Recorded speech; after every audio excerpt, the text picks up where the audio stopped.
Kita menyadarkan diri kita, terlebih lagi yang berceramah, jangan kau hanya sampai menyampaikan ayat saja. Hai Abdul Samad, apakah kau yang bicara itu hatimu sudah hidup? Senantiasa merasakan diri, aku orang paling hina, aku orang paling kotor, ditempelkan kening ke lantai di tempat yang diinjak tapak kaki, mengatakan bahwa aku bukan siapa-siapa. Umur diberikan Allah 40, 60, 70. Berapa yang kupakai untuk menolong agama Allah? Berapa yang kupakai untuk mengingat Allah? Mata, tangan, telinga, kaki akan diminta tanggung jawab di hadapan Allah. Dulu dibangga-banggakan, dihormati, dimuliakan. Yang kami muliakan Al-Mukarram, Al-Ustadz. Tapi pada saat tiba masanya, yang kita bawa tak lain tak bukan innallaha la yanzuru ila ajsamikum. Allah tak menengok badan, fisik, bentuk tubuh, baju. Ini sampulnya saja. Wala ila suwarikum, Allah tak menengok rupa, wajah. Walakin yanzuru ila qulub. Hati kamu yang bersih itulah yang kau bawa menghadap Allah Subhanahu wa taala. Yauma la yanfa'u malun, harta tak berguna. Wala banun, anak tak bisa menolong. Harta tak berguna, anak tak mampu menolong. Illa man atallah, kecuali orang yang datang menghadap Allah biqalbin salim, dengan hati yang bersih, hati yang tulus, hati yang memercikkan cahaya iman, hati yang bersih dari hasad, busuk hati, sum'ah, riya, takabbur. Itulah yang menolong di hadapan Allah Subhanahu wa taala. Apa kata Imam Ali radhiyallahu an? An-nasu niyam. Semua manusia waktu hidup itu tidur. Bapak tidur, ibu tidur, saya tidur. Semua orang waktu hidup itu tidur. Falamma matu, ketika dia mati, disitulah dia baru terjaga dari tidur panjang. Saat Israel mencabut nyawa, ditarikkan adalah satu centapan yang kuat. Disitulah kita baru terjaga dari tidur panjang. Betapa aku meninggalkan salat, betapa aku tak berzakat, betapa dulu kekuasaan. Aku lulus umur 30, pensiun 58, 28 tahun, apapun tak pernah kubuat untuk agama. Sibuk membesarkan anak, sibuk mengurus warisan. Anak pun tak ingat dengan kita, karena kita lupa menanamkan pendidikan agama di dalam otak kepalanya. Harta yang banyak tak sempat menolong agama Allah. Anak tunggal semata wayang tak sempat dididik agama.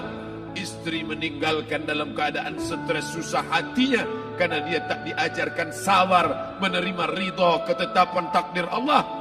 Dan paling celaka, tak pernah anggota tubuh ini dipakai untuk berzikir, muhasabah, mengingat Allah. Tak pernah mata dipakai menengok Quran, kitab suci Allah. Tak pernah dipakai hati merenung sejenak. Apa yang akan kubawa mati menghadap Allah Subhanahu wa ta'ala. Abdul Samad dari dalam tanah naik ke atas tanah, ceramah, masuk balik ke dalam tanah. Yang kau bawa apa? Baju koko tinggal, peci tinggal, pakaian kehormatan tinggal. Yang kau bawa kain tidak berjahit, disobek, kerak. Itu yang akan menyampul kulitmu, yang selama ini kau dimandikan, dibersihkan oleh ibumu dulu 60 tahun yang lalu. Sampai masanya kau lupa kapan kau dimandikan dulu.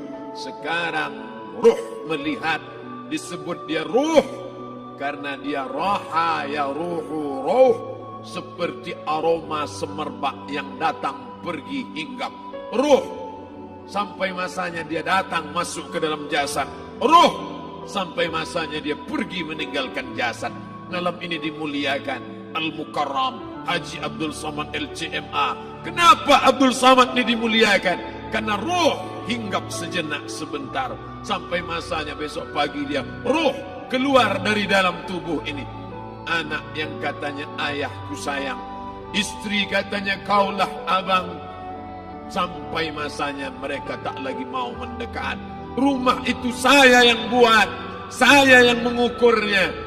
Tapi begitu ruh sudah keluar dari badan, tidak satu pun semeter, sesenti, sejengkal, sehasta ada tempat di rumah itu untuk jenazah bernama jenazah Abdul Somad.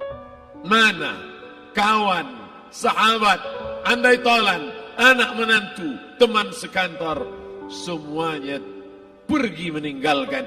Yang tetap dibawa, kalau pernah kaki melangkah salat berjamaah di masjid, kalau pernah tangan mengusap kepala anak yatim, kalau pernah tangan mengucap subhanallah. Nanti di akhir tausiah kita akan berzikir, munajat, muhasabah diri, berdoa, mengenang apa yang akan kita bawa menghadap Allah Subhanahu wa taala. Datang malaikat membawa kain kafan dari cahaya, akan menyambut ruh yang mulia. Hadis riwayat Ahmad bin Ambal dalam kitab Al-Musnad. Turun malaikat berlomba-lomba membawa kain putih dari cahaya, menunggu ruh akan keluar. Ruh menetes seperti embun di ujung daun. Daun tidak bergoyang, ranting tidak patah. Ruh menetes pelan turun ke dalam kain kafan, dibawa malaikat ke pintu langit. Tak sabar mereka menyambut. Inikah dia yang selama ini berjamaah? Berapa banyak yang masyhur terkenal di bumi, malaikat tak mengenal dia. Ini roh siapa?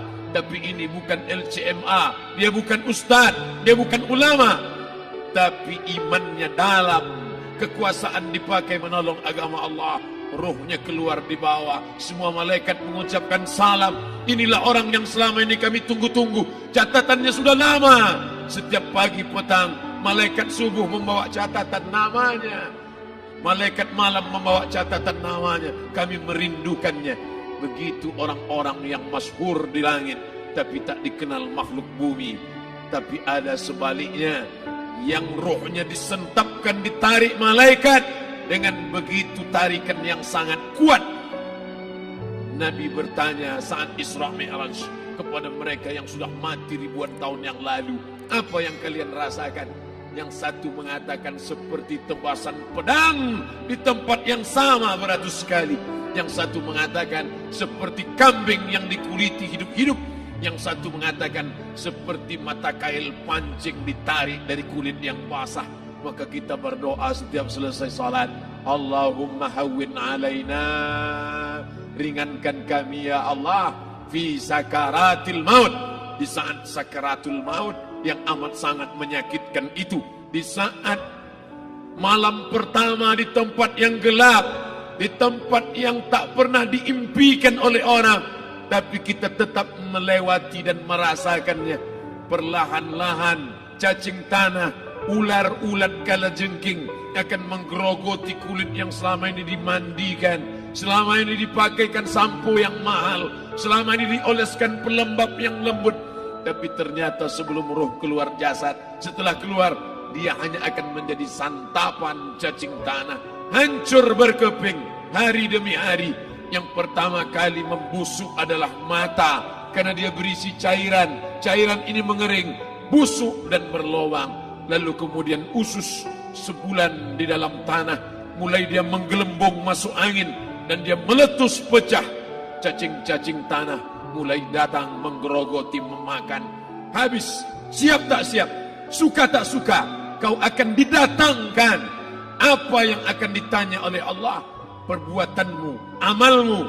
Faman ya'mal mithqala dzarratin khairan yarah. Sebesar biji sawi, sebesar ujung rambut, kau aniaya orang, kau makan titik puluh keringatnya. U'tul ajira ajrahu, berikan upah pekerjamu. Gaji tukang panenmu, gaji tukang cuci setrikamu, kau makan, kau tahan 3 bulan. Dia tak menuntut, dia senyum, dia hanya mampu mengadu kepada Allah. Tapi titik peluhnya yang keringatnya, air matanya akan kau balas di hadapan Allah Subhanahu wa taala. Di saat itu tak ada siapa bisa menolong. Hari ini uangmu banyak, kau bayar pengacara handal 1 jam 100 juta, bebas tanpa syarat. Tapi di hadapan Allah semua akan bersaksi. Al-yawma nakhtimu ala, lidah yang selama ini pandai bicara dikunci, ditutup Allah Ta'ala yang akan bicara. Wa tukallimuna aydihim wa tashhadu arjuluhum, kaki akan bersaksi, tangan akan bicara. Bima kanu yaksibun, yang pernah dilakukan di masa yang lalu.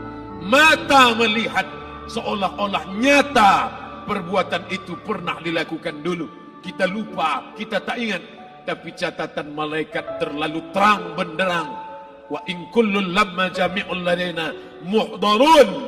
Catatan dibaca sampai-sampai orang itu tak percaya. Ma li hadzal kitab, kenapa buku catatan saya ini la yughadiru saghiratan, yang kecil-kecil, wala kabiratan, yang besar-besar, ahsaha, semua tercatat dalam buku catatan yang nyata. Dalam surat Al-Isra apa kata Allah? Iqra. Hari ini kalau dikatakan Iqra baca Quran, Iqra baca Yasin, malam Jumat Iqra baca surat Al-Kahfi. Tapi sampai hari itu Yasin tak bermakna, Al-Kahfi tak lagi disuruh baca, karena hidup sudah berakhir. Iqra, baca. Apa yang kau baca? Kafa binafsikal yawma alaika hasiba. Baca buku catatan amal. Sampulnya dosa, isinya dosa. Catatan kakinya dosa, sampul penutupnya dosa, bibliografinya dosa. Sampai ia pun tidak percaya, kenapa aku hidup hanya dosa saja. Saat itu dia mendengar teriakan azab, saat itu dia menyaksikan pekikan teriakan sakitnya siksa. Rabbana, ya Tuhan kami, farji'na, balikkan lagi kami ke dunia. Rabbana, ya Tuhan kami, absarna, mata kami sudah melihat azab. Wasami'na, telinga kami sudah mendengar sakitnya, pekikan, teriakan, jeritan. Farji'na, balikkan lagi kami ke dunia. Na'mal salihan, kami ingin amal saleh. Kami ingin bantu masjid, kami ingin sekolahkan anak yatim, kami ingin muliakan fakir miskin, kami ingin bantu panti jompo. Farji'na, balikkan lagi kami dunia. Kami ingin salat tahajud, kami ingin tahiyatul masjid, kami ingin puasa sunnah. Saat itu penyesalan tak lagi berguna. Na'mal salihan, kami ingin amal saleh. Andai kau beri kami tenggat waktu ya Allah, laula akhartani, kalau kau beri aku waktu, ila ajalin qarib, aku tak minta hidup 1000 tahun. Ila ajalin qarib, sebentar saja kau hidupkan aku ya Allah. Di situ orang baru tahu apa yang pernah dilakukan dulu, yang di masa lalu. Tak ada cara lain kecuali malam ini kita bertaubat, taubat nasuha, mandi, solat sunat taubat. Ma min muslimin yuznibu zamban, ada orang silap, khilaf, buat dosa, salah. Siapa yang tak pernah salah? Sedangkan datuk moyang kita Adam pun salah, tapi dia mengetahui, sadar salahnya. Dia berdoa, Rabbana zalamna anfusana, kami sudah menzalimi diri kami. Wa illam taghfir lana, kalau kau tidak mengampuni kami, wa tarhamna, kalau kau tidak merahmati kami, lanakunanna minal khasirin, kami termasuk orang yang rugi ya Allah. Maka malam ini kita bermunajat kepada Allah, berdoa, mengenang masa lalu, bergelimang dosa, besok tak akan kita ulang. Kita minta ampun kepada Allah Subhanahu wa taala. Astaghfirullahalazim. Astaghfirullahalazim. Astaghfirullahalazim.